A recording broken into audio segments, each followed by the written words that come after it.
যে আপনারা সকলেই অবগত আছেন যে বাংলাদেশ জামায়াতে ইসলামী বাংলাদেশের অন্যতম বড় রাজনৈতিক দল।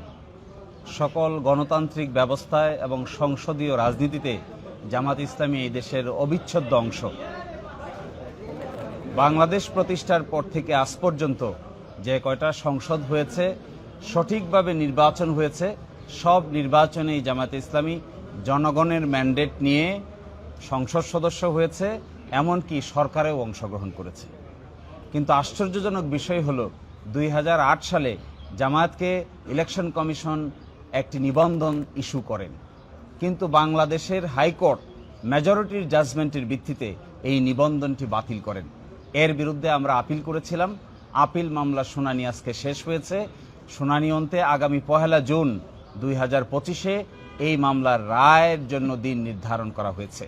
আজকে আদালতে মূলত আমরা বলেছি যে জামায়াতের রেজিস্ট্রেশন প্রক্রিয়াটা বাতিল করার মাধ্যমে এবং কেয়ারটেকার গভর্নমেন্ট সিস্টেম বাতিল করার মাধ্যমে পলিটিসাইজেশন অব জুডিশিয়ারি করা হয়েছে, অর্থাৎ বিচার বিভাগকে রাজনীতিকীকরণ করা হয়েছে।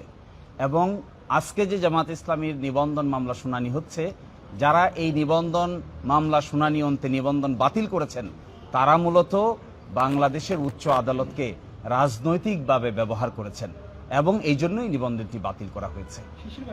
আমাদের এই আর্গুমেন্ট আদালত অত্যন্ত মনোযোগ দিয়ে শুনেছেন।